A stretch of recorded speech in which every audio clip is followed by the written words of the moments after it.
ഓം ശ്രീ മഹാത്രിപുരസുന്ദര്यै നമഃ. ഹാരഹാരികുചാഭോഗാഹാകിനീഹല്യവർജിത ഹരിത്പതിസമാരാധ്യ ഹഠാത്കാരഗതാസുരാ ഹർഷപ്രദാഹവിർഭോക്ത്രീ ഹാർദസന്തമസാപഹ ഹല്ലിസലാസ്യ സന്തുഷ്ട ഹംസമന്ത്രാർത്ഥരൂപിണീ ഹാനോപാദാന നിർമുക്ത ഹർഷിണീ ഹരിസോദരീ ഹാഹാഹോഹോ മുഖസ്തുത്യ ഹാനിവൃദ്ധി വിവർജിത ഹയ്യം ഗവേന ഹൃദയ ഹരിഗോപാരുണാം ശുക ലകാരാഖ്യ ലതാ പൂജ്യ ലയസ്ത്യുത്യുദ്ഭവേശ്വരീ ലാസ്യദർശന സന്തുഷ്ട ലാഭാലാഭ വിവർജിത ലംഘേതരാജ്ഞ ലാവണ്യശാലിനി ലഘുസിദ്ധിദ. ഹരി ഓം. ഓം ഹരിശ്രീ ഗണപതയേ നമഃ. അവിഘ്നമസ്തു. ഓം സംസരസ്വത്യൈ നമഃ. ഓം ഗും ഗുരുഭ്യോ നമഃ. ഓം ശ്രീ മഹാത്രിപുരസുന്ദര്यै നമഃ. ഹാരഹാരികുചാഭോഗാഹാകിനീഹല്യവർജിത ഹരിത്പതിസമാരാധ്യ ഹഠാത്കാരഗതാസുരാ. ഇനി നമ്മൾ ശ്രീലളിത ത്രിശതി സ്തോത്രത്തിലെ 31-ാമത്തെ ശ്ലോകമാണ് ചർച്ച ചെയ്യുന്നത്. ഹാരഹാരികുചാഭോഗ ഹാകിനി ഹല്യവർജിത ഹരിത്പതി സമാരാധ്യ ഹഠാത്കാരഹതാസുര. 164-ാമത്തെ മന്ത്രമായിട്ട് വരും ഹാരഹാരികുചാഭോഗ. ഇവിടെ ദേവിയുടെ മാറിടത്തെ, അതായത് കുചങ്ങളെക്കുറിച്ചാണ് വ്യാഖ്യാനിക്കുന്നത്. ഹാരങ്ങളെ ഹരിക്കുന്ന കുച ആഭോഗത്തോടു കൂടിയവൾ, ഹാരങ്ങളാൽ അതായത് മുത്തുമാലകളാൽ അലങ്കരിക്കപ്പെട്ട കുചമണ്ഡല ഭംഗിയുള്ളവൾ, അതായത് പലതരത്തിലുള്ള ദിവ്യഹാരങ്ങൾ അണിഞ്ഞവൾ എന്ന് സാരം. ആ ഹാരങ്ങളെല്ലാം അമ്മയുടെ മാറിടത്തിലെ കുചങ്ങളിൽ ഇങ്ങനെ, അല്ലെങ്കിൽ കുചങ്ങളുടെ മധ്യത്തായിട്ട് തങ്ങിക്കിടക്കുന്നു. അത് ആ കുചങ്ങൾക്ക് ഒരു അലങ്കാരമായിരിക്കുന്നു. ഇനിയും മറ്റൊരു രീതിയിൽ പറഞ്ഞാൽ ഹാരം എന്നതിന് ഹരനെ സംബന്ധിച്ചത്, അതായത് കാമേശ്വരനെ സംബന്ധിച്ചത് എന്ന അർത്ഥം. അപ്പോഴവിടെ ഹരൻ യോഗീശ്വരനാണ്, കാമനെ ദഹിപ്പിച്ചവനുമാണ്. പക്ഷേ ഹരന്റെ ഈ ഇന്ദ്രിയ ജയം, കാമനെ ദഹിപ്പിക്കുക എന്ന് പറഞ്ഞാൽ ഇന്ദ്രിയങ്ങളെ ജയിച്ചവൻ എന്ന് സാരം. ഈ കാമമില്ലായ്മ അല്ലെങ്കിൽ നിസ്സംഗത അല്ലെങ്കിൽ വൈരാഗ്യം തുടങ്ങിയ സവിശേഷ ഗുണങ്ങളെയെല്ലാം ദേവിയുടെ ആ മുലകളുടെ വലിപ്പവും ഭംഗിയും ഹരിച്ചു. കാമേശ്വരനായി സദാ ദേവി സഹിതനായി അർദ്ധനാരീശ്വരനായി തീർന്നു എന്ന് സാരം. അതായത് ദേവിയുടെ കുചങ്ങളുടെ വലിപ്പവും അതിൻ്റെ ഭംഗിയും ആ കാമേശ്വരൻ്റെ ഇന്ദ്രിയ നിഗ്രഹത്തെയും നിസ്സംഗതയും എല്ലാം ഇല്ലാതെ കണ്ടാക്കി ആ കാമേശ്വരൻ ദേവിയോട് ചേർന്ന് ദാ ഈ പ്രപഞ്ചത്തെ സൃഷ്ടിച്ച് ഈ ശിവശക്തി ഐക്യസ്വരൂപനായി അർദ്ധനാരീശ്വരനായി സദാസമയവും വർത്തിക്കുന്നു. അത്രത്തോളം ഭംഗിയുള്ള ആഭോഗപരമായ കുചങ്ങളോടുകൂടിയവൾ എന്നാണ് സാരം. ഇനിയും കുറെ കൂടി ആധ്യാത്മികത്തിലേക്ക് വന്നു കഴിഞ്ഞാൽ അമ്മയുടെ 2 മാറിടങ്ങളെ എങ്ങനെയാണോ ഒരമ്മ തൻ്റെ സന്താനങ്ങളെ പരിപോഷിപ്പിക്കുന്നത് ഈ സ്തനം നൽകി എന്നതുപോലെ ഭൗതികവും ആധ്യാത്മികവുമായിരിക്കുന്ന ആ അനുഭവങ്ങളെ, സ്തന്യത്തെ നമുക്ക് തന്ന് അമ്മ നമ്മളെ എല്ലാം ഇങ്ങനെ പരിപോഷിപ്പിക്കുകയാണ്. അപ്പോഴേ ആരാണോ അമ്മയെ മറക്കാതെ കണ്ട് ഈ ഭൗതിക സുഖങ്ങളും അനുഭവിക്കുന്നത് അവന് ഭുക്തിയും മുക്തിയും ഒരുപോലെ കൊടുക്കുന്നതാണ് അമ്മയുടെ ഈ ആഭോഗപരമായ കുചങ്ങൾ അല്ലെങ്കിൽ സ്തന്യം എന്ന് ഇതിന് മറ്റൊരു അർത്ഥം. എന്തായാലും ഹാര ഹാരി കുചാഭോഗ, ഹരന്റെ വ്രതത്തെ ഹരിക്കുന്നതായ ആഭോഗപരമായ കുചങ്ങളോടു കൂടിയവൾ. അടുത്തത് ഹാഗിനി. ദേവീമൂർത്തികളിൽ ഒന്നാണ് ഹാഗിനി ദേവി. ഹാഗ് ഛേദേ എന്ന ധാതു പാഠപ്രകാരം ഛേദിക്കുന്നവൾ എന്നാണ് ഈ പദത്തിൻ്റെ അർത്ഥം. ജനനമരണ രൂപമായ സംസാരബന്ധത്തെ ഛേദിക്കുന്നവൾ എന്ന് സാരം. സ്വഭക്തരുടെ ദുഃഖങ്ങളെ മുറിച്ചു കളയുന്നവൾ എന്നും ഇതിൻ്റെ അർത്ഥം. ഇനിയും ആജ്ഞാചക്രത്തിൽ ലളിതാംബിക ഹാഗിനി രൂപത്തിൽ വിരാജിച്ചള്ളുന്നു. ലളിതാ സഹസ്രനാമത്തിൽ പഠിച്ചതാ ആജ്ഞാചക്രാബ്ജനിലയ ശുക്ലവർണ ഷടാനന മധ്യാസംസ്ഥ ഹംസവതീ മുഖ്യശക്തി സമന്വിത ഹരിദ്രാന്യൈക രസിക ഹാഗിനി രൂപധാരിണി. അങ്ങനെ ആജ്ഞാചക്രത്തിലെ ആ രണ്ടിതളുകളോടുകൂടിയ താമരയുടെ മധ്യത്തിലായി ശുക്ലവർണ്ണത്തിൽ 6 മുഖങ്ങളോടുകൂടി വർത്തിക്കുന്നതായ ആ ഹാഗിനി രൂപ. ഭ്രൂമധ്യേ ബിന്ദുപത്മേ ദലയുഗകലിതേ ശുക്ലവർണ്ണാം കരാബ്ജേർബിഭ്രാണം ജ്ഞാനമുദ്ര. അമ്മയുടെ കയ്യിൽ ജ്ഞാനമുദ്രയുണ്ട്. അതുപോലെ ഡമരുകം അമലാം അക്ഷമാല, ഡമരു ഉണ്ട്. പരിശുദ്ധമായിരിക്കുന്ന ജപമാലയുണ്ട്. കപാലമുണ്ട്. ഷഡ്ചക്ര ആധാരമധ്യാം ത്രിനയന ലസിത, 3 കണ്ണുകളോടുകൂടി നമ്മളെ കാണുന്നൊക്കെ പറയുന്നത്. ഹംസവത്യാദിയുക്ത ഹരിദ്രാന്യൈക ആസക്ത സകല സുഖകരീം ഹാഗിനീം ഭാവയാമ. ഇങ്ങനെയാണ് ഹാഗിനി ദേവിയുടെ ധ്യാനം. എന്തായാലും ഭ്രൂമധ്യത്തിലെ ആജ്ഞാചക്രത്തിൽ വർത്തിക്കുന്നതായ ഹാഗിനി രൂപമോത്തോടു കൂടിയവൾ എന്നർത്ഥം. അടുത്തത് ഹല്യവർജിത, ഹല്യം ഒഴിവാക്കിയവൾ. ഹല്യത്തിൻ്റെ ഒരർത്ഥം വൈരൂപ്യം എന്നാണ്. അപ്പം വൈരൂപ്യമില്ലാത്തവൾ, ലക്ഷണയുക്തയായവൾ, സർവാംഗ സുന്ദരി. ഇങ്ങനെ സ്വഭാവത്തിലുള്ള വൈരൂപ്യം എന്ന നിലയിൽ കാപട്യം എന്നും അർത്ഥമുണ്ട്. അങ്ങനെ യാതൊരു കാപട്യവും ഇല്ലാത്തവൾ. ഇനി മറ്റൊരർത്ഥം ഹലം എന്ന് പറഞ്ഞാൽ കലപ്പ എന്നാണ്. അപ്പോഴേ കലപ്പയുമായി ബന്ധപ്പെട്ടത് ഹല്യം. കലപ്പ എന്തിനാണ്? കൃഷി ചെയ്യാനാണ്. എന്ത് കൃഷി? സംസാരമാകുന്ന കൃഷി.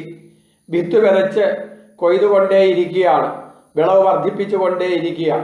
സംസാരത്തിൽ ജീവിക്കുന്ന നമ്മളെല്ലാം അടുത്ത ജന്മങ്ങളിലേക്ക് വേണ്ടിയുള്ളതായ വിത്തുകളെ, വാസനകളാകുന്ന വിത്തുകളെ ഇങ്ങനെ മുളപ്പിച്ചുകൊണ്ടേയിരിക്കുക. അതുകൊണ്ടാണ് ജീവന്റെ പ്രതീകാത്മകമായി ബലഭദ്രസ്വാമി അവതരിപ്പിക്കുന്നു. നമ്മൾ നേരത്തെ പഠിച്ചതാണ്, രോഹിണിയെ കുറിച്ചൊക്കെ പഠിച്ചപ്പോൾ ആ ജീവന്റെ പ്രതീകാത്മകമായി സംഘർഷണമൂർത്തിയായ ബലഭദ്രസ്വാമിയുടെ കയ്യിലുള്ളത് കലപ്പയാ, കൃഷി ചെയ്യുന്നവനാണ്. ഓരോ ജീവാത്മാക്കളും ഇങ്ങനെ സംസാര കൃഷി നടത്തുന്നവരാണ്. അത് ജീവാത്മരൂപത്തിൽ ഹരം ഏന്തിയിരിക്കുന്നു. എന്നാൽ പരമാത്മരൂപത്തിലോ അത് നിർഗുണയാണ്. അവിടെ കൃഷയൊന്നുമില്ല, അവിടെ സച്ചിദാനന്ദമാണ്. ഗുണങ്ങൾക്കെല്ലാം അതീതമാണ്, നിശ്ചലാവസ്ഥയാണ്, കർമ്മമില്ലാത്ത അവസ്ഥയാണ്. അപ്പം കർമ്മനിരതമായിരിക്കുന്ന അവസ്ഥ ജീവാത്മഭാവവും കർമ്മരഹിതമായിരിക്കുന്ന അവസ്ഥ പരമാത്മഭാവവും. ആ പരമാത്മഭാവത്തെയാണ് ഇവിടെ ഹല്യവർജിത എന്ന ഈ മന്ത്രം കൊണ്ട് ലക്ഷ്യം വെക്കുന്നത്. അപ്പോൾ കർമ്മരഹിതയായിരിക്കുന്നവൾ ഹല്യവർജിത. അടുത്ത മന്ത്രം ഹരിത്പതി സമാരാധ്യ, ഹരിത് പതികളാൽ ആരാധ്യയായവൾ. ഹരിതുപതി, ഹരിത്പതി സമാരാധ്യ ചേർത്ത് പറയുമ്പോൾ ഹരിത്പതി എന്ന് നമ്മൾ പറയുന്നു. ഹരിത് പതി എന്നാണ് വാക്ക്. ഹരിത്പതി സമാരാധ്യ. ഈ ഹരിത് എന്ന് പറഞ്ഞാല് ദിക്കുകൾ എന്ന് സാരം. അപ്പോഴ് ദിഗ്ദേവതകൾ ആണ് ഹരിത്പതികൾ. ഈ ലോകപാലന്മാരായ ഈ ദിക്പതികളാൽ സമ്യക്കായി ശരിയായ രീതിയിൽ ആരാധ്യയായവൾ എന്നാണ്. അഷ്ടദിക്പാലകന്മാര് ദശദിക്പാലകന്മാരായിട്ടും പറയുന്നുണ്ട്. 10 ദിക്കുകളെ കുറിച്ചും പറയുന്നുണ്ട്. നേരെ കിഴക്ക് ഇന്ദ്രൻ, തെക്ക് കിഴക്ക് അഗ്നി, തെക്ക് ദിക്കില് യമൻ, തെക്ക് പടിഞ്ഞാറേ ദിക്കിലെ നിത്യതി കോണ് നിത്യതി, പിന്നെ പടിഞ്ഞാറേ ദിക്കിൽ വരുണൻ, പടിഞ്ഞാറു വടക്കേ ദിക്കിൽ വായു, പിന്നെ നേരെ വടക്കേ ദിക്കിൽ സോമൻ അഥവാ കുബേരൻ, പിന്നെ വടക്കു കിഴക്കേ ദിക്ക് ഈശാന കോണ് മീനത്തേതിൽ എന്നൊക്കെ നമ്മൾ പറയും, അവിടെ ഈശാനൻ. ഇങ്ങനെ ഇന്ദ്രൻ, അഗ്നി, യമൻ, നിത്യതി, വരുണൻ, വായു, സോമൻ, ഈശാനൻ ഇവരാണ് അഷ്ടദിക്പാലകന്മാർ. ഇവരെ കൂടാതെ കണ്ട് മുകളിൽ ബൃഹസ്പതിയും താഴെ വിഷ്ണുവും, ഇങ്ങനെയും സങ്കല്പമുണ്ട്. അങ്ങനെ 10 ദിക്കുകളുടെയും അധിപതികളാൽ ശരിയായ രീതിയിൽ ആരാധിക്കപ്പെടുന്നവളാണ് അമ്മ എന്നതുകൊണ്ട് ഹരിത്പതി സമാരാധ്യ, ഹരിതിന്റെ പതികളാൽ സമ്യക്കായി ആരാധിക്കുന്നവൾ. അടുത്തത് ഹഠാത്കാരഹതാസുര. ഹതാസുര, ഹതാസുര, ഹഠാത്കാരം കൊണ്ട് അസുരന്മാരെ കൊന്നവൾ എന്ന് സാരം. ഹഠാത്കാരം എന്നതിന് ബലപ്രയോഗമെന്നും പൊടുന്നനവെ പ്രദർശിപ്പിക്കുന്ന വേഗമെന്നുമൊക്കെ അർത്ഥം. തുല്യ ബലമുള്ളവർ തമ്മിലുള്ള ഏറ്റുമുട്ടൽ കുറേ സമയം തുടരും. ഇവിടെ ദേവിയുടെ പരാക്രമത്തിനും ശക്തിക്കും എതിരെ നിൽക്കാൻ അസുരന്മാർക്ക് കഴിവില്ല. അതുകൊണ്ട് തങ്ങളെക്കാൾ ബലം കുറഞ്ഞ അവരെ ഉപദ്രവിക്കാൻ അവര് ശക്തരാണെന്നേ ഉള്ളൂ. ഇച്ഛാമാത്രം കൊണ്ട് അസുരരെ നശിപ്പിക്കുന്നവളാണ് അമ്മ. കാരണം അമ്മയുടെ അത്രയും ശക്തി വേറെ ആർക്കും ഇല്ലാത്തത് കൊണ്ട് അമ്മയുടെ മുമ്പില് പെട്ടെന്ന് അവര് ഇല്ലാതായി പോകുന്നു, ഹതന്മാരായി പോകുന്നു. ഇനി ഒന്ന് നോക്കിക്കഴിഞ്ഞാല് കാന്തം പോലാണ് അമ്മയെ. ആരാണോ അമ്മയെ ആത്മാർത്ഥമായിട്ട് ഭജിക്കുന്നത്, വിദ്യതേ ഹൃദയഗ്രന്ഥി ഛിദ്യന്തേ സർവസംശയ ക്ഷീയന്തേ ചാസ്യ കർമാണി ദൃഷ്ടായേവാത്മനീശ്വരി. ആരാണോ ആ അമ്മയ്ക്ക് കാണാനുള്ള ഒരു ഭാഗ്യം കിട്ടുന്നത്, അവരുടെ ഹൃദയഗ്രന്ഥിയെ, പാപങ്ങളെ മുഴുവനും പെട്ടെന്ന് ഇല്ലായ്മ ചെയ്ത് എങ്ങനെയാണോ കാന്തം തന്നിലേക്ക് ഇരുമ്പിനെ ആകർഷിക്കുന്നത്, അതുപോലെ ആസുരി ഭാവത്തെയും പാപത്തെയും എല്ലാം ഇല്ലായ്മ ചെയ്ത് തന്റെ ഭക്തനെ തന്നിലേക്ക് ചേർക്കുന്നവളാണ് അമ്മ. ആ ഭക്തനിലെ ആസുരി ഭാവത്തെയും പാപത്തെയും എല്ലാം ഹഠം ചെയ്യുന്നു. പെട്ടെന്ന് തന്നെ നിമിഷ നേരം കൊണ്ട് തന്നെ അമ്മ ഇല്ലായ്മ ചെയ്യുന്നു. അതുകൊണ്ട് ഹഠാത്കാര ഹഠാസുര. പക്ഷെ അതിനുള്ള ഭാഗ്യം എല്ലാവർക്കും ഒന്നും കിട്ടുന്നില്ല എന്ന് മാത്രം. അമ്മയുടെ ആ കടാക്ഷത്തിനൊന്ന് പാത്രീഭൂതരാകുന്നവർക്ക് മാത്രമേ അത് പെട്ടെന്ന് കിട്ടുന്നുള്ളൂ. ഹാരഹാരി കുചാഭോഗാഹാഗിനി ഹല്യവർജിത ഹരിത്പതി സമാരാധ്യ ഹഠാത്കാരഹതാസുര. ഹരി ഓം. ഓം ശ്രീ മഹാത്രിപുരസുന്ദര്यै നമഃ. ഇനി 32ാമത്തെ ശ്ലോകമാണ്. ഹർഷപ്രദാഹവിർഭോക്ത്രീ ഹാർദസംതമസാപഹാം ഹല്ലേസലാസ്യ സന്തുഷ്ട ഹംസമന്ത്രാർത്ഥരൂപിണീ.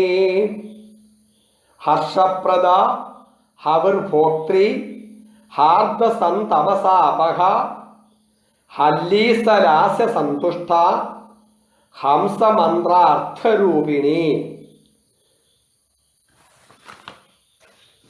ഹർഷപ്രദ, ഹർഷത്തെ കൊടുക്കുന്നവൾ. തുഷ്ടിയുടെ ബാഹ്യചേഷ്ടയാണ് ഹർഷം എന്ന് പറയുക. മുഖപ്രസാദം, രോമാഞ്ചം, ഉത്സാഹം, ചടുലമായ വാക്ക് എന്നിവ ഹർഷത്തിൻ്റെ ശാരീരിക പ്രതികരണങ്ങളാണ് പോലും. ആനന്ദം നൽകുന്നവൾ എന്നാണ് ഈ നാമത്തിൻ്റെ അർത്ഥം. ഹർഷത്തെ പ്രകർഷേണ ഖണ്ഡിക്കുന്നവൾ എന്നും വ്യാഖ്യാനമുണ്ട്.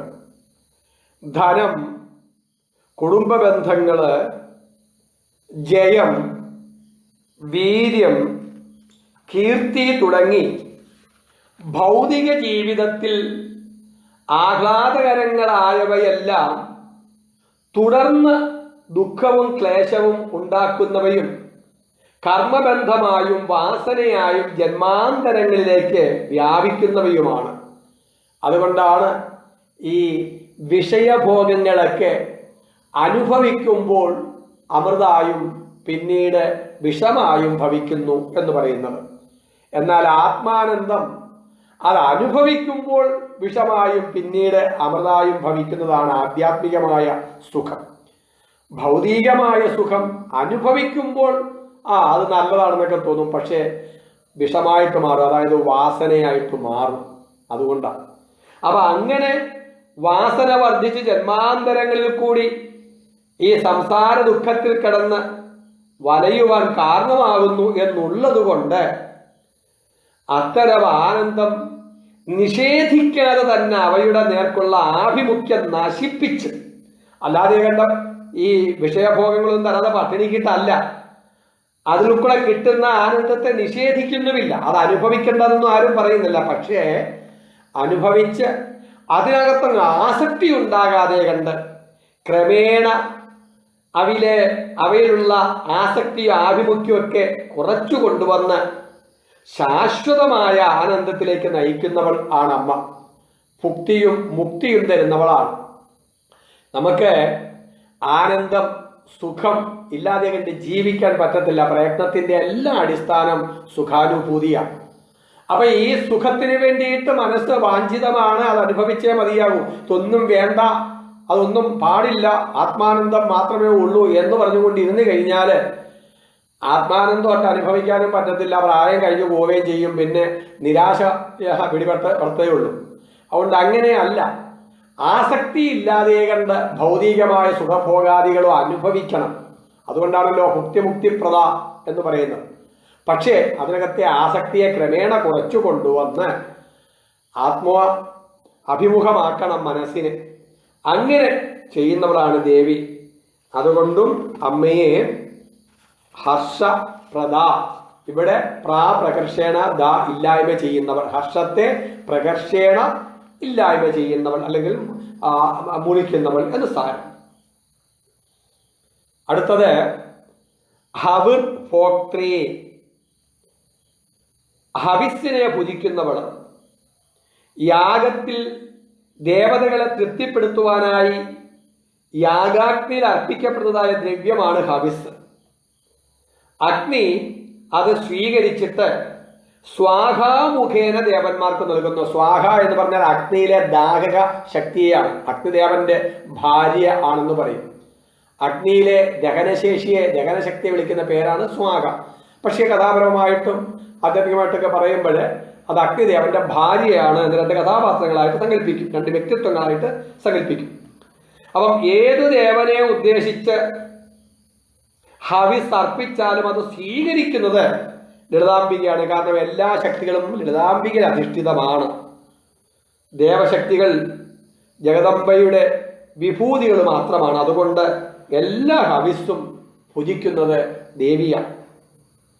ഈ ഹവിസ് എന്ന പദം യാഗവുമായിട്ട് ബന്ധപ്പെട്ടതാണ്.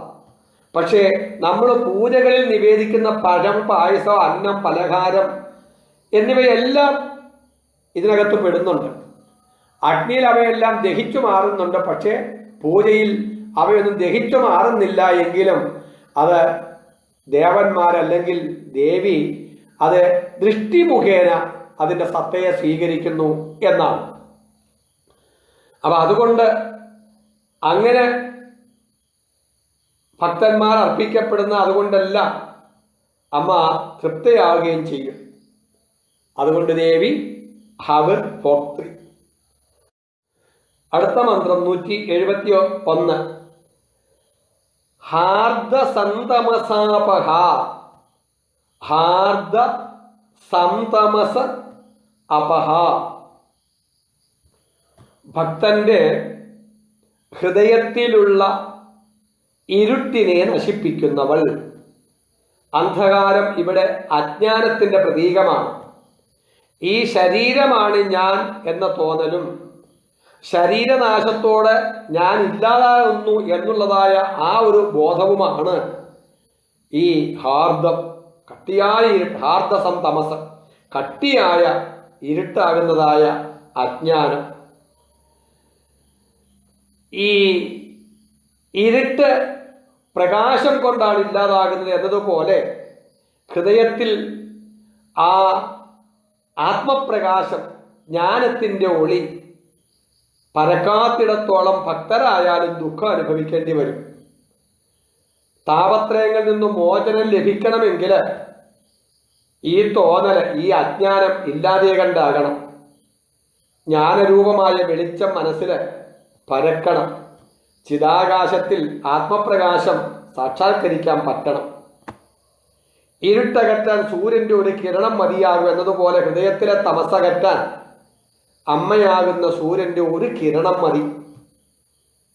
ദേവീസ്മരണയുള്ള ഭക്തന്റെ ഹൃദയത്തിൽ ദേവി കുടികൊള്ളും. സർവജ്ഞാനസ്വരൂപിണിയായ ലളിതാംബിക കുടികൊള്ളുന്ന ഹൃദയത്തിൽ അജ്ഞാന തമസ് ഉണ്ടാവുകയില്ല. പിന്നെ ദുഃഖവുമില്ല, ദുഃഖഹേതുക്കളുമില്ല. അങ്ങനെ ഭക്തരുടെ ഹൃദയത്തിലെ അജ്ഞാനമകറ്റി അവർക്ക് ശാശ്വതമായ ആനന്ദം അരുളുന്നവളാണ് ഭഗവതി. തേഷാം ഏവ അനുകമ്പാർത്ഥം അഹം അജ്ഞാനജം തമ നാശയാമ്യാത്മഭാവസ്ഥോ ജ്ഞാനദീപേന ഭാസ്വത എന്ന് ഭഗവത്ഗീതയിൽ പറയും. ഞാൻ അവരുടെ അന്ധക്കരണത്തിൽ പ്രകാശിച്ച്, ആരുടെ? ഭക്തന്മാരുടെ ജ്ഞാനമാകുന്ന ദീപത്തിൻ്റെ പ്രകാശം കൊണ്ട് അജ്ഞാനജമായ തമസ്സിനെ നശിപ്പിക്കുന്നു എന്ന് ഗീതയിൽ ഭഗവാൻ പറയുന്നു. അങ്ങനെ ജ്ഞാനപ്രകാശം ഹൃദയത്തിലുണ്ടാകുമ്പോൾ അഹംബുദ്ധി നശിക്കും. ആ ആത്മപ്രകാശത്തെ സാക്ഷാത്കരിക്കുമ്പോൾ ഉള്ളിലെ ചിതാകാശത്തിൽ ആത്മാവിൻ്റെ പ്രകാശം സൂര്യനെ പോലെ പ്രകാശിക്കും, ജ്വലിക്കുമെന്ന. അപ്പോഴേ ആ മഹാവാക്യങ്ങൾ പ്രതിപാദിക്കുന്ന അഹം ബ്രഹ്മ, അഹം ബ്രഹ്മാസ്മി എന്ന ആ ബോധം ഉണ്ടാകും. അപ്പം അതുകൊണ്ട് ആ ഹാർദ സംതമസ് അപഹ, കട്ടിയായ അജ്ഞാനമാകുന്ന ആ തമസ്സിനെ അപഹം ചെയ്യുന്നവൾ, ഇല്ലായ്മ ചെയ്യുന്നവളാണ് ദേവി. അതുകൊണ്ട് ഹാർദസംതമസാപഹ, ഹാർദസംതമസ് സന്തമസാപഹ, സന്തമസ് എന്നാണ് അത് ചേർത്ത് പറയുമ്പോൾ ഹാർദസന്തമസാപഹ എന്ന് വരും. ഹാർദസന്തമസാപഹ. ഈ ലളിതാ സഹസ്രനാമത്തില് നഖദീധിതി സംഛന്ന നമജ്ജന തമോ ഗുണ, അതുപോലെ ഭക്തഹാർദ തമോഭേദ ഭാനുമത് ഭാനുസന്തതി എന്ന നാമങ്ങൾ ഈ ആശയത്തെ ഉൾക്കൊള്ളുന്നതാണ്. അടുത്ത മന്ത്രം ഹല്ലീസലാസ്യ സന്തുഷ്ട.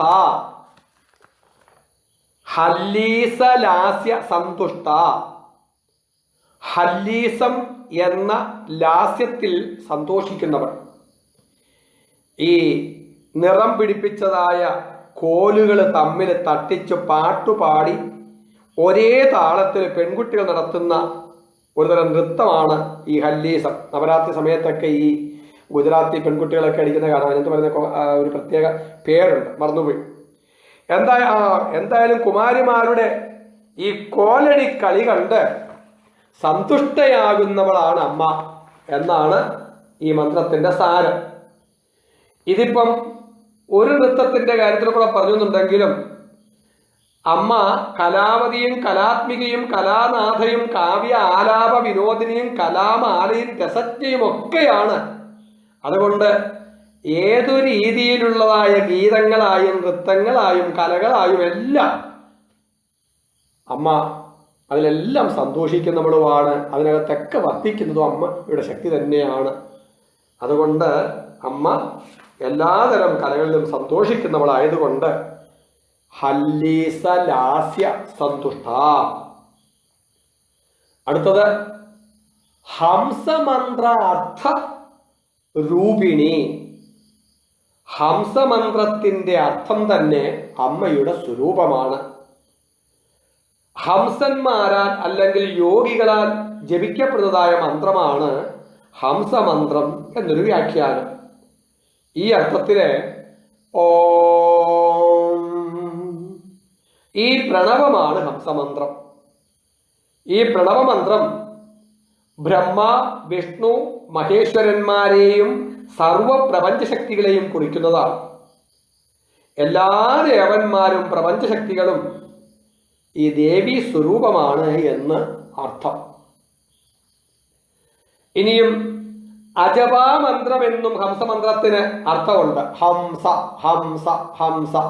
ശ്വാസം അകത്തേക്ക് വരുമ്പോൾ ഹം എന്നും പുറത്തേക്ക് പോകുമ്പോൾ സ എന്നും ഉച്ചാരണം ഉണ്ടാകുന്നുണ്ട്. നമ്മൾ അറിയുന്നില്ല എങ്കിലും നമ്മുടെ ഉള്ളില് ഈ ജപം എപ്പോഴും നടന്നുകൊണ്ടിരിക്കുക. അതുകൊണ്ട് ജപിക്കാതെ ജപിക്കുന്ന മന്ത്രമായതുകൊണ്ട് ഇതിനെ അജപാ മന്ത്രം എന്നും പറയും. നേരത്തെ ഒരു മന്ത്രത്തിൽ സൂചിപ്പിച്ചിട്ടുണ്ട്, അർത്ഥത്തിൽ സൂചിപ്പിച്ചിട്ടുണ്ട്. ആ ഹംസമന്ത്രത്തിന്റെ സ്വരൂപിണിയായിരിക്കുന്നവളും അജപാ മന്ത്ര സ്വരൂപിണിയായിരിക്കുന്നവളും അമ്മ തന്നെയാണ്. പ്രപഞ്ചബന്ധമില്ലാത്തതും നിത്യശുദ്ധവും നിത്യമുക്തവും സച്ചിദാനന്ദരൂപവുമായ പരാശക്തിയാണ് അമ്മ ഹംസമന്ത്രത്തിന്റെ അർത്ഥം. ആ അർത്ഥം രൂപമായുള്ളവൾ ഹംസമന്ത്രാർത്ഥരൂപിണി.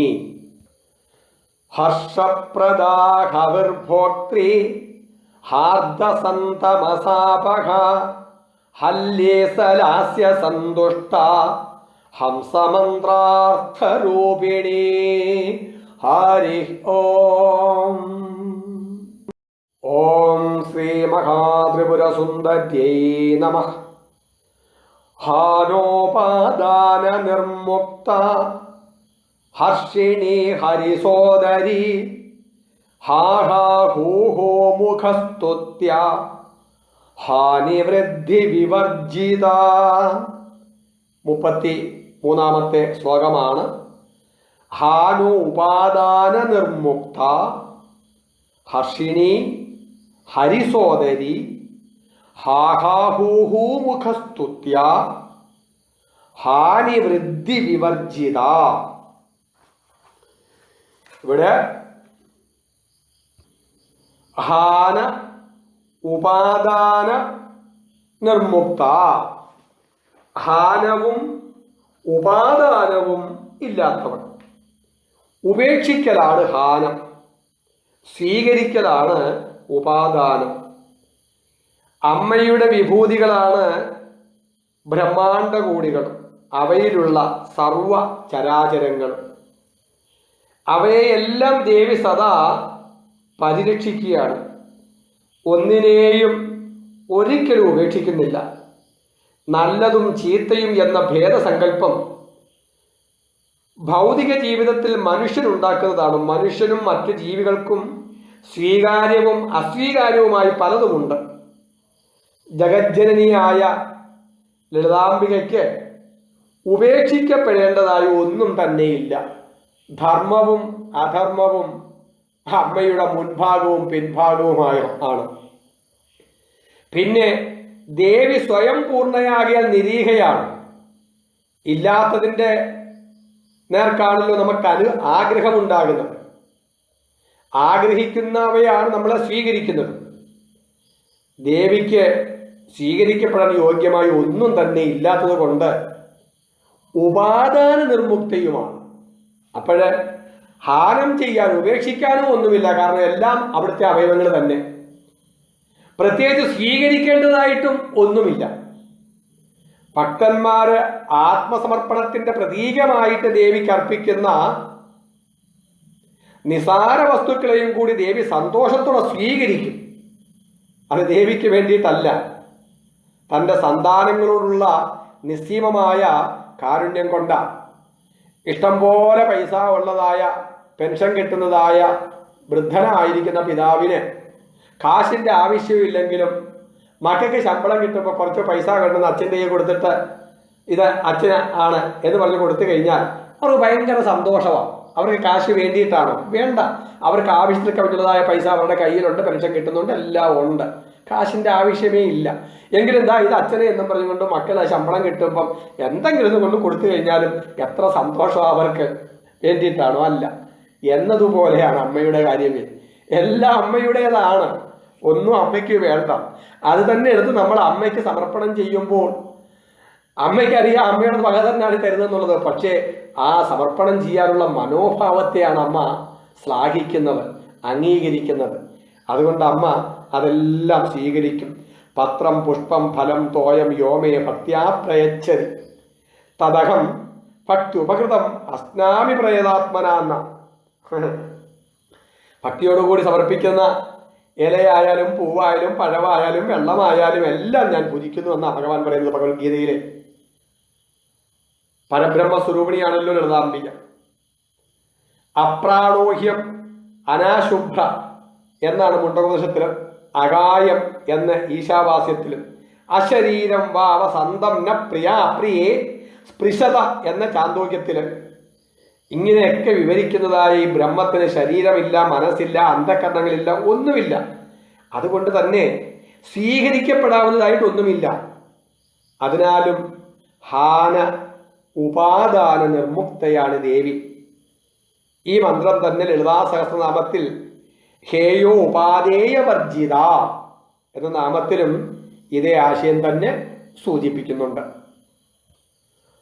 അടുത്ത മന്ത്രം 175 മന്ത്രമാണ് ഹർഷിണി, സന്തോഷിക്കുന്നവൾ, സന്തോഷിപ്പിക്കുന്നവൾ എന്നും അർത്ഥം. ഭക്തജനങ്ങളുടെ ഭക്തിജ്ഞാന വൈരാഗ്യാദി ഗുണങ്ങൾ കണ്ട് സന്തോഷിക്കുന്നവളാണ്. പ്രപഞ്ചത്തിൻ്റെ സൃഷ്ടി സ്ഥിതി ലയ തിരോധാന അനുഗ്രഹരൂപമായ ലീലയിൽ സ്വയം ആനന്ദിക്കുന്നവൾ. പഞ്ചകൃത്യപരായണയാണ് അമ്മ. സച്ചിദാനന്ദ സ്വരൂപിണിയുമാണ്. തൻ്റെ സന്താനങ്ങൾക്ക് സുഖവും തൃപ്തിയും നൽകി അവരെ ഹർഷിപ്പിക്കുന്നവളാണ്, സന്തോഷിപ്പിക്കുന്നവളാണ് അമ്മ. അതുകൊണ്ട് ഹർഷിണി. ഇനിയും ഹരിസോദരി, ഹരിയുടെ സഹോദരി. ഹരി വിഷ്ണുവിൻ്റെ പര്യായമാണ്.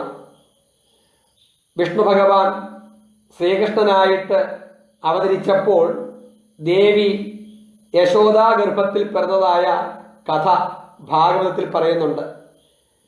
അങ്ങനെ അതേ സമയത്ത് തന്നെ ഭഗവാന്റെ സഹോദരിയായിട്ട് പിറന്നു. ലളിതാ ഉപാഖ്യാനത്തിൽ ലളിതാംബികയും കാമേശ്വരനുമായുള്ള വിവാഹം നടത്തിക്കൊടുക്കാൻ ബ്രഹ്മാവ് വിഷ്ണുവിനോടാണ് പറയുന്നത്. സഹോദരിയുടെ വിവാഹം നടത്തിക്കൊടുക്കൂ എന്നാ പറയുക. ബ്രഹ്മാവ് വിഷ്ണു ഭഗവാനോട് പറഞ്ഞു, ഈ ശിവനുമായുള്ള വിവാഹം വിധിപ്രകാരം അവിടുന്ന് കഴിപ്പിക്കണം. ജഗന്മംഗളകാരകമായ മുഹൂർത്തം വന്നെത്തിയിരിക്കുന്നു. കന്യകയായ ഈ മഹാദേവി അങ്ങയുടെ രൂപമുള്ളവളാണ്, അങ്ങ് ആ ദേവിയുടെ സഹോദരനുമാണല്ലോ എന്ന്. ഇനിയും ചില പുരാണങ്ങളിലൊക്കെ ദേവിയെ നാരായണ സഹോദരിയായി പിന്നെ പത്മനാഭ സഹോദരിയായും ഒക്കെ പറയുന്നു. എന്തായാലും വിഷ്ണുവും ദേവിയും വേറല്ല, ബ്രഹ്മാണ്ഡ കോടികളെ ഉദരത്തിൽ വഹിക്കുന്ന ഒരേ ചൈതന്യം തന്നെ രണ്ടായി രൂപം കൊണ്ടതാണ് എന്നാണ് ഈ മന്ത്രത്തിൻ്റെ വ്യാഖ്യാനം. സഹോദരി ബ്രഹ്മാണ്ഡമാകുന്നു. ഈ ബ്രഹ്മാണ്ഡത്തെ ഒത്തുചേർന്ന് തൻ്റെതായ ഗർഭത്തിൽ വഹിക്കുന്നു. സഹ ഉദരം ഒത്തുചേർന്ന് വർത്തിക്കുന്നു ഈ മായാശക്തിയും ഈ വിഷ്ണു ഭഗവാനും എന്ന് സാരം. അടുത്തത് ഹാഹാ ഹൂഹൂ മുഖസ്തുത്യ. ഹാഹാ ഹൂഹു തുടങ്ങിയ ഗന്ധർവന്മാരാൽ സ്തുതിക്കപ്പെടുന്നവൾ. ഗന്ധർവന്മാർ ദേവഗായകരാണ്. 2 ഗന്ധർവന്മാരുടെ പേര് എടുത്തു പറഞ്ഞു എങ്കിലും ഗന്ധർവ സമൂഹവും യക്ഷ കിന്നരാദികളും സർവദേവന്മാരും അസുരരും മനുഷ്യരും എല്ലാവരും ദേവിയെ സ്തുതിക്കുക, ഗുണങ്ങളെ കീർത്തിക്കുന്നു. അതാണ് സ്തുതി. സ്തുതിക്കപ്പെടുന്ന ആളിൻ്റെയോ ദേവതയുടെയോ ശക്തി, സ്വഭാവം തുടങ്ങിയവ കീർത്തിക്കുന്നു. സർവലോകത്തിനും കീർത്തിക്കത്തക്ക ഗുണവൈശിഷ്ട്യമുള്ളവളാണ് ലളിതാംബിക എന്ന് സാരം. അടുത്തത് ഹാനി വൃദ്ധി വിവർജിത. ഹാനിയും വൃദ്ധിയും ഇല്ലാത്തവൾ. ഉണ്ടായിട്ടുള്ള എല്ലാത്തിനും വൃദ്ധിയും നാശവും ഉണ്ട്.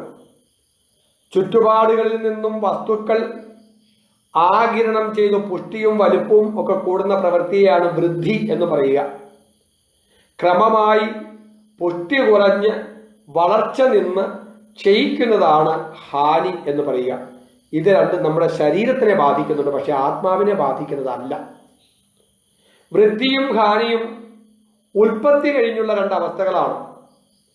പരബ്രഹ്മസ്വരൂപിണിയായ ലളിതാംബികയ്ക്ക് ഉൽപ്പത്തിയുമില്ല, വൃദ്ധിയുമില്ല, നാശവുമില്ല. ക്ഷയവൃദ്ധി വിനിർമുക്ത എന്ന് ലളിതാ സഹസ്രനാമത്തിൽ. ഉണ്ടാകുക, വളരുക, മാറ്റത്തിന് വിധേയമാകുക, ക്ഷയിക്കുക, നശിക്കുക തുടങ്ങിയിട്ടുള്ളവയെല്ലാം ശരീരത്തെ ബാധിക്കുന്നതാണ്, പക്ഷെ ആത്മാവിനെ ബാധിക്കുന്നില്ല. അതുകൊണ്ട് ഹാനി വൃദ്ധി വിവർജിത. ഹാനോപാദാന നിർമുക്ത ഹർഷിണി ഹരിസോദരി ഹാഹാ ഹൂഹൂ മുഖസ്തുത്യ ഹാനി വൃദ്ധി വിവർജിത. ഹരി ഓം. ഓം ശ്രീ ലളിതാംബികായേ നമഃ. ഇനിയും 34ാമത്തെ ശ്ലോകം. ഹയ്യം ഗവീന ഹൃദയ ഹരിഗോപാരുണാം ശുക ലകാരാഖ്യ ലതാ പൂജ്യ ലയസ്ത്യുദ്ഭവേശ്വരീ. ഹയ്യം ഗവീന ഹൃദയ, ഹയ്യം ഗവീന ഹൃദയ ഹരിഗോപാരുണാം ശുക ലകാരാഖ്യ ലതാപൂജ്യ ലയസ്ഥിത്യുദ്ഭവേശ്വരീ. ഹയ്യം ഗവീന ഹൃദയ. ഈ തലേ ദിവസത്തെ പാലിൽ നിന്നും കിട്ടുന്ന പുതുവെണ്ണയാണ് ഹയ്യം ഗവീനം എന്ന് പറയുക. ഗവ്യം എന്ന് പറഞ്ഞു കഴിഞ്ഞാൽ പാല്, വെണ്ണ എന്നൊക്കെ അർത്ഥമുണ്ട്. ഹയ്യം ഗവീനം എന്ന് പറഞ്ഞു കഴിഞ്ഞാൽ പുതുവെണ്ണ എന്ന് അർത്ഥം. അപ്പം അങ്ങനെ പുതുവെണ്ണയെ പോലെയുള്ള ഹൃദയത്തോടു കൂടിയവളാണ് അമ്മ. അമ്മയുടെ ആ ഹൃദയത്തെ ഉപമിക്കുക പുതുവെണ്ണയോട്. വെണ്ണ പോലെ മൃദുവും എളുപ്പത്തിൽ അലിയുന്നതുമായ ഹൃദയമുള്ളവൾ ലോകമാതാവാണ് ലളിതാംബിക. സന്താനങ്ങളുടെ അല്പമായ താപം പോലും ദേവിയുടെ ഹൃദയത്തെ അലിയിക്കും. എങ്ങനെയാണോ അമ്മയുടെ കരളലിയുന്നത് അതുപോലെ. വെണ്ണ പൊതുവേ മൃദുവാണ്, അല്പം ചൂട് തട്ടിയാൽ അത് ഉരുകും. അതുപോലെ ഭക്തജനങ്ങൾക്കുണ്ടാകുന്ന അല്പമാത്രമായ ദുഃഖം പോലും അമ്മ സഹിക്കുന്നില്ല. കാരുണ്യമൂർത്തിയാണ് ലളിതാംബിക എന്ന് ഇതിന്റെ താല്പര്യം. കരുണാരസസാഗര എന്ന് ലളിതാ സഹസ്രനാമത്തിന്. അടുത്തത് ഹരിഗോപാരുണ അംശുക. ഹരിഗോപ അരുണ അംശുക ചേർത്ത് പറയുമ്പോൾ ഹരിഗോപാരുണാംശുക. ഹരിഗോപം ചമപ്പ് നിറമുള്ള ഒരു കീടമാണ്. 8 കാലുകളുണ്ട് ഈ കീടത്തിന്. മൃദുവായ ശരീരമുള്ളതുമായ ഈ കീടം മഴക്കാലത്താണ് സാധാരണ കാണുന്നത്. ഇതിനെ ഇന്ദ്രഗോപം എന്നും വിളിക്കും. ആകർഷകമായ രക്തവർണ്ണമുള്ളതിനാൽ ഇതിനെ ഉപമാനമായിട്ട് കവികൾ ഉപയോഗിക്കാറുണ്ട്. ഇന്ദ്രഗോപ പരിക്ഷിപ്ത സ്മരതൂണാഭജംഘിക എന്ന് ലളിതാ സഹസ്രനാമം ദേവിയുടെ ജംഘകളെ വർണ്ണിക്കുന്നുണ്ട്. അംശുകം എന്നതിന് വസ്ത്രം എന്നാണ് അർത്ഥം. അപ്പൊ ഇന്ദ്രഗോപം പോലെ അരുണവർണ്ണമായ വസ്ത്രം ധരിച്ചവൾ, അരുണവർണ്ണയായും അരുണവർണ്ണമായ വസ്ത്രാദികൾ അണിഞ്ഞ രൂപത്തിലും ദേവിയെ ധ്യാനിക്കുന്നത് സർവ അർത്ഥസിദ്ധിതമാണ് എന്ന് സാരം. അംശു എന്നതിന് കിരണം എന്ന അർത്ഥം. അപ്പം ഹരിഗോപം പോലെ അരുണവർണ്ണമായ കിരണങ്ങൾ ദേവിയിൽ നിന്ന് പ്രസരിക്കുന്നതായി ഈ പക്ഷത്തില് വ്യാഖ്യാനിക്കാം. നിജ അരുണപ്രഭാപൂരമജ്ജതു ബ്രഹ്മാണ്ഡമണ്ഡല എന്ന് അരുണ കൗസുംബ വസ്ത്രഭാസ്വത് കടീതടി എന്നും മറ്റൊരു മന്ത്രം ഇതൊക്കെ ലളിതാ സഹസ്രനാമത്തില് നമുക്ക് കാണാം. അപ്പൊ ഇവിടം കൊണ്ട് പഞ്ചദശാക്ഷരി മന്ത്രത്തിലെ 9ാമത്തെ അക്ഷരമായ ഹ കൊണ്ട് തുടങ്ങുന്ന 20 നാമങ്ങൾ കഴിയുകയാണ്. ഇനിയും 10ാമത്തെ അക്ഷരമായ ല കൊണ്ട് തുടങ്ങുന്ന നാമങ്ങളാണ് ഇനി മുതൽ അങ്ങോട്ട് ആരംഭിക്കുന്നത്. അതിൽ 1ാമത്തെ മന്ത്രം 181ാമത്തെ മന്ത്രമാണ് ലകാരാഖ്യ.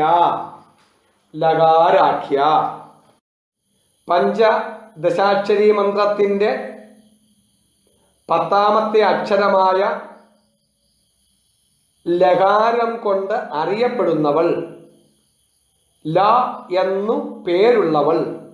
ഈ ലകാരം ശക്തിബീജമാണ്. ലകാരത്തിന്റെ വ്യാവഹാരിക ഭാഷയിലുള്ള അർത്ഥം 61ാമത്തെ നാമത്തിന്റെ വ്യാഖ്യാനത്തിൽ പറഞ്ഞിട്ടുണ്ട്. അങ്ങനെ ലകാരം സ്വരൂപം, ലകാരത്താൽ അറിയപ്പെടുന്നവൾ. ലതാപൂജ്യ, ലതകളാൽ പൂജിക്കപ്പെടുന്നവൾ. വനദുർഗാരൂപത്തിലുള്ളതായ ദേവി, കാവിനുള്ളിൽ നിലകൊള്ളുന്ന ലളിതാംബിക വനദുർഗയായിട്ട് കാവിൽ സ്ഥിതി ചെയ്യുന്നു. ആ ദേവിയെ ലതാരൂപികളായ വനദേവതകളും കുസുമങ്ങള് ദലങ്ങള് ഒക്കെ അർപ്പിച്ചു പൂജിക്കുന്നതായും ഇളം തളിരുകളുള്ള ശാഖകളുടെ ചലനം കൊണ്ട് വീശുന്നതായും ഇലകളിൽ പറ്റുന്ന തുഷാരഗണങ്ങൾ കൊണ്ട് അഭിഷേകം ചെയ്തതായും ഒക്കെ സങ്കല്പം. അങ്ങനെ ലതാപൂജ്യ. വനദുർഗയായോ ശബരീ രൂപത്തിലോ വനത്തിൽ വിരാജിക്കുന്ന ശ്രീ ഭഗവതിയെ കാട്ടാളന്മാരും കാട്ടാള സ്ത്രീകളും വന്യലതകളുടെ ഇലയും പൂവും കായും കൊണ്ട് പൂജിക്കുന്നു എന്നും മറ്റൊരു വ്യാഖ്യാനം. ഇനിയും ലത, ഈ പദം അത്യന്തം വിനയവതികളും പരമപതിവ്രതകളുമായ അരുന്ധതി തുടങ്ങിയ സ്ത്രീകളെ കുറിക്കുന്നു എന്ന് ശങ്കരാചാര്യരുടെ ഭാഷ്യം. നിത്യ സുമംഗലീത്വത്തിനു വേണ്ടി അവർ ദേവിയെ ആരാധിക്കുന്നു. ദീർഘ സുമംഗലീത്വത്തിനു വേണ്ടി ആരാധിക്കാൻ യോഗ്യയായവൾ എന്ന് ഇതിന്റെ സാരം. ലതാരൂപത്തിൽ ആരാധിക്കപ്പെടുന്നവളെന്നും അർത്ഥമുണ്ട്. ഇവിടെ ലതാശബ്ദം കൽപ്പലതയെ കുറിക്കും. അർത്ഥികൾക്കെല്ലാ ആഗ്രഹങ്ങളും സാധിച്ചു കൊടുക്കുന്ന അവളായതുകൊണ്ട് ലതാരൂപത്തിൽ പൂജിക്കുന്നവൾ, കൽപ്പലതാരൂപത്തിൽ പൂജിക്കപ്പെടുന്നവൾ ലതാപൂജ്യ. അടുത്തത് ലയ സ്ഥിതി ഉദ്ഭവേശ്വരി. ലയം, സ്ഥിതി, ഉദ്ഭവം എന്നിവയ്ക്ക് ഈശ്വരിയായവൾ. ഈ ദൃശ്യപ്രപഞ്ചത്തെ ഉപാധിയാക്കി പറഞ്ഞാൽ ഉൽപ്പത്തി, സ്ഥിതി, ലയം എന്നാണ് സ്വാഭാവികമായിട്ട് പറയുന്നത്. കാരണം ഉണ്ടാകുന്നു, നിൽക്കുന്നു, ലയിക്കുന്നു. പക്ഷെ ഇവിടെ തിരിച്ചാ പറയുന്നത് ലയം, സ്ഥിതി, ഉത്ഭവം. അതായത് പ്രപഞ്ചം ബ്രഹ്മത്തെ പോലെ അനാദിയാണ്, പണ്ടേ ഉള്ളതാണ്. അതിൽ നിന്നും പിന്നെ ഉണ്ടായി സ്ഥിതി ചെയ്ത് അതിൽ തന്നെ ലയിക്കുക ചെയ്യുന്നത്. അതുകൊണ്ട് ഇവിടെ ആദ്യമേ ലയത്തെക്കുറിച്ചും പിന്നെ സ്ഥിതിയെക്കുറിച്ചും ഉത്ഭവത്തെക്കുറിച്ചും പറയും. ലയവും സ്ഥിതിയും ഉദ്ഭവവും പ്രപഞ്ചത്തിലുള്ള ചരാചരങ്ങൾക്കുമാണ്. എന്നാൽ അവയ്ക്ക് ഈശ്വരി ആയിരിക്കുന്ന ലളിതാ പരമേശ്വരി സനാതനിയാണ്. പ്രപഞ്ചം ഉണ്ടായതിനു മുമ്പും ഉണ്ട്, പ്രപഞ്ചം ഇല്ലാതെ ആയാലും ഉണ്ട്, ഇപ്പോഴും ഉണ്ട്. അതുകൊണ്ട് അതിനെല്ലാം ഈശ്വരിയാണ് അമ്മ. ലയമില്ല, ഉദ്ഭവമില്ല, ശാശ്വതമായ സ്ഥിതി മാത്രമേ ഉള്ളൂ. പ്രപഞ്ചത്തിൻ്റെ ലയവും സ്ഥിതിയും ഉൽപ്പത്തിയുമെല്ലാം ദേവിയുടെ ലീല മാത്രം. സർവസാക്ഷിണിയായി നിലകൊള്ളുന്ന പരാശക്തി ഈ വ്യാപാരങ്ങൾക്ക് ഈശ്വരിയായി വർത്തിക്കുന്ന അഖണ്ഡ പരമാനന്ദ ജ്യോതിസാണ്. പ്രപഞ്ച വ്യാപാരങ്ങൾക്ക് അതീതയാണ്. ജഗന്മാതാവിൽ നിന്ന് പ്രപഞ്ചമുണ്ടായി, അമ്മയുടെ കാരുണ്യത്തിൽ അത് നിലനിൽക്കുന്നു, അമ്മയിൽ ലയിക്കുന്നു, പുനർജനിക്കുന്നു. അതുകൊണ്ട് ലയ സ്ഥിതി ഉദ്ഭവേശ്വരി, ലയസ്ഥിത്യുദ്ഭവേശ്വരി, ലയസ്ഥിത്യുദ്ഭവേശ്വരി. ഹയ്യം ഗവേന ഹൃദയ ഹരിഗോപാരുണാം ശുഗാ ലകാരാഖ്യ ലതാ പൂജ്യ ലയസ്ഥിത്യുദ്ഭവേശ്വരി. ഈ മന്ത്രം ചൊല്ലുമ്പോൾ പ്രത്യേകം ശ്രദ്ധിക്കണം. ഹയ്യം ഗവീന ഹൃദയ, അയ്യം ആ ചുണ്ട കൂട്ടിമുട്ടിച്ച് വേണം ചൊല്ലേണ്ടുന്നത്. അതുപോലെ ഹരി ഗോപാരുണാം ശുഗ, ഗോപാരുണാം അവിടെയും ചുണ്ട് കൂട്ടിമുട്ടണം. അതുപോലെ പിന്നെ വരുമ്പം ലകാരാഖ്യ ലതാ പൂജ്യ, ലതാ ലത എന്ന് പറയരുത്, ലകാരാഖ്യ ലതാ പൂജ്യ ലയസ്ഥിത്യുദ്ഭവേശ്വരി. അത് ഉച്ചരിക്കാൻ ഇത്ര പ്രയാസമുണ്ട്. ലയസ്ഥിത്യുദ്ഭവേശ്വരി, സ്ഥിതി ഉദ്ഭവം സ്ഥിത്യുദ്ഭവം, ലയസ്ഥിത്യുദ്ഭവേശ്വരി. ഹരിയോ. ഓം ശ്രീ മഹാത്രിപുരസുന്ദര്यै നമഃ. ഇനിയും 35-ാമത്തെ ശ്ലോകം. ലാസ്യദർശന സന്തുഷ്ട ലാഭാലാഭ വിവർജിത ലംഘേതരാജ്ഞ ലാവണ്യശാലിനി ലഘുസിദ്ധിദ. ലാസ്യദർശന സന്തുഷ്ട ലാഭാലാഭ വിവർജിത ലംഘേതരാജ്ഞ ലാവണ്യശാലിനി ലഘു സിദ്ധിദ. ഇവിടെ ലാസ്യ ദർശന സന്തുഷ്ട, ലാസ്യം കണ്ടു സന്തോഷിക്കുന്നവർ, വളരെ പതുക്കെയും സ്ത്രൈണവുമായിരിക്കുന്ന ശരീരചലനങ്ങളോട് കൂടിയ നൃത്തം, അതിനെ വിളിക്കുന്ന പേരാണ് ലാസ്യം. വളരെ വേഗതയുള്ളതും ചടുലമുള്ളതും ദ്രുത ചലനങ്ങളും ചണ്ഡവുമായിരിക്കുന്ന നൃത്തം, അതിനെയാണ് താണ്ഡവം എന്ന് പറയുക. പ്രകൃതത്തില് സ്ത്രീകളുടെ ലാസ്യം കണ്ട് സന്തോഷിക്കുന്നവളാണ് എന്ന് വാച്യാർത്ഥം. പ്രപഞ്ച പ്രവർത്തനത്തെ ലാസ്യം എന്ന പദം കൊണ്ടാണ് ഇവിടെ കുറിക്കുന്നത്. നിയതവും താളബദ്ധവുമാണ് ഈ പ്രപഞ്ചത്തിന്റെ പ്രവർത്തനം. ഓരോ ശക്തിയും നിയതമായ സീമയ്ക്കുള്ളിൽ പ്രവർത്തിക്കുകയാണ്. പ്രകൃതിയുടെ പ്രവർത്തനം ലാസ്യ നൃത്തം പോലെ ശാന്തമായാണ് നടക്കുന്നത്. അപൂർവമായേ പ്രകൃതി ശക്തികൾ ക്ഷോഭിക്കാറുള്ളൂ. ആ ക്ഷോഭം ദേവിയുടെ കടാക്ഷപാദം കൊണ്ട് ഉടനടി മാറാറുമുണ്ട്. സ്വയം പ്രവർത്തിക്കാത്ത പരാശക്തി എല്ലാ പ്രവർത്തനവും കണ്ട് രസിക്കുകയാണ്. അങ്ങനെ പ്രപഞ്ച പ്രവർത്തനമാകുന്ന ലാസ്യം കണ്ട് സന്തുഷ്ടയാകുന്നവൾ ലാസ്യ ദർശന സന്തുഷ്ട. ലാഭാലാഭ വിവർജിത, ലാഭവും അലാഭവും ഇല്ലാത്തവൾ. തൻ്റെ സ്വാധീനത്തിൽ ഇല്ലാത്തതും വേണമെന്ന് ആഗ്രഹിക്കുന്നതുമായ കാര്യം കിട്ടുന്നു, അതിനെയാണ് നമ്മൾ ലാഭം എന്ന് പറയുക. ഒന്നിനു വേണ്ടി പരിശ്രമിച്ചിട്ടും അത് കിട്ടാതിരിക്കുന്നതാണ് അലാഭം എന്ന് പറയുക.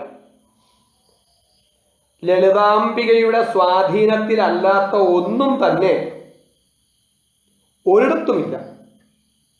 എല്ലാം സ്വായത്തമാകയാൽ ദേവിക്ക് ആഗ്രഹിക്കപ്പെടേണ്ടതായി ഒന്നും തന്നെയില്ല.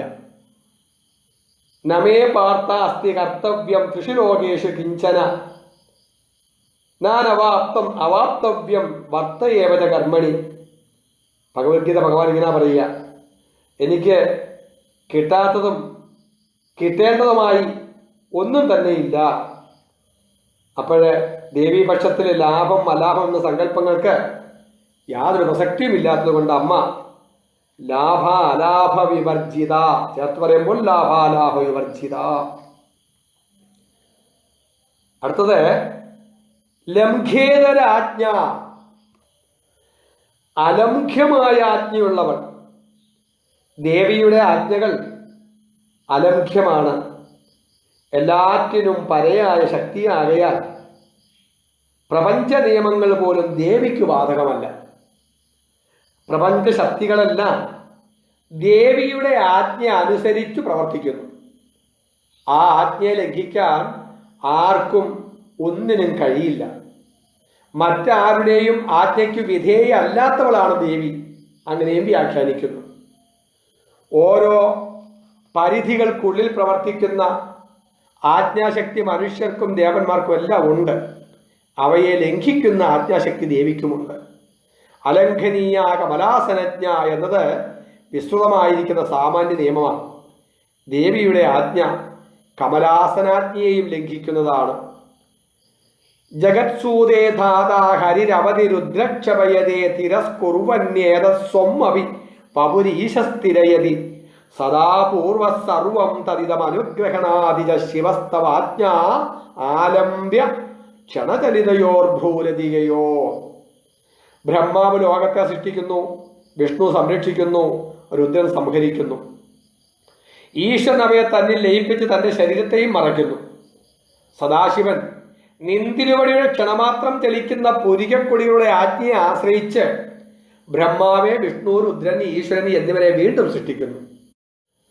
ശങ്കരാചാര്യ ഭഗവത്പാദര് ദേവിയുടെ ആജ്ഞയെക്കുറിച്ച് ഇങ്ങനെ സൗന്ദര്യലഹരിയിലെ 24-ാമത്തെ ശ്ലോകത്തിൽ പറയുന്നു. അതുപോലെ ലളിതാ സഹസ്രനാമത്തില് സർവാനുല്ലംഘ്യ ശാസന എന്നും മന്ത്രം. അടുത്തത് ലാവണ്യശാലിനി, ലാവണ്യമുള്ളവൾ. കാണുന്നവർക്ക് ആനന്ദം നൽകുന്ന അവയവ ഘടനാഭംഗിയാണ് ലാവണ്യം. സ്ഥൂല രൂപത്തില് അതുല്യമായ രൂപസൗന്ദര്യമുള്ളവൾ. എല്ലാ ലാവണ്യത്തിനും ഇരിപ്പിടം ദേവിയാകയാൽ ലളിതാ സഹസ്രനാമത്തിൽ വാഗ്ദേവതകൾ മഹാലാവണ്യ ശേവതി എന്ന് ദേവിയെ വർണ്ണിക്കുന്നു. സുന്ദരമായി എന്തൊക്കെയുണ്ടോ അതിൻ്റെ എല്ലാ സൗന്ദര്യം ദേവിയുടെ വിഭൂതിയാണ് എന്ന് സ്ഥാനം. അടുത്തത് ലഘുസിദ്ധിത, എളുപ്പത്തിൽ സിദ്ധി നൽകുന്നവൾ. കഠിനമായ തപസ്സും വ്രതങ്ങളും യോഗചര്യകളും കൊണ്ട് പ്രസാദിപ്പിക്കേണ്ടവളാണ് ദേവി. അക്കാരണത്താൽ ദേവിക്ക് ദുർഗ എന്ന് പേരുണ്ടായി. പക്ഷേ മാതൃഭാവത്തിൽ ദേവിയെ ആരാധിക്കുന്നവർക്ക് ദേവി ക്ഷിപ്രപ്രസാദിനിയാണ്. അമ്മേ എന്ന് വിളിക്കുക പോലും വേണ്ട, സ്മരിക്കുന്ന നിമിഷത്തിൽ അമ്മയുടെ കരുണാകടാക്ഷം സിദ്ധിക്കും. ഭവാനി ത്വം ദാസേമയി വിതരദൃഷ്ടിം സകരുണാം ഇതി സ്തോതും വാഞ്ചൻ കഥയതി ഭവാനി ത്വം ഇതി യ തദൈവത്വം തസ്മൈ ദിശസി നിജ സായൂജ്യപദവിം മുകുന്ദ ബ്രഹ്മേന്ദ്ര സ്ഫുടമകുട നീരാജിതപദാം എന്ന. അതായത് ഒരു ഭക്തന്, അല്ലയോ ഭവാനി, അവിടുത്തെ ദാസനായി എന്നെ നിന്ദ്രയുടെ കരുണാകടാക്ഷം ഒന്ന് പതിപ്പിക്കണമേ എന്നിങ്ങനെ സ്തുതിക്കാൻ ആഗ്രഹിക്കുന്നു. പക്ഷെ അദ്ദേഹം ഭവാനീത്വം എന്ന 2 വാക്ക് മാത്രമേ പറഞ്ഞുള്ളൂ.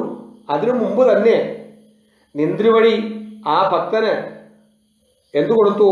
സായൂജ്യമാകുന്ന ആ പദങ്ങളെ കൊടുത്തു. എങ്ങനെയുള്ള പദങ്ങള്?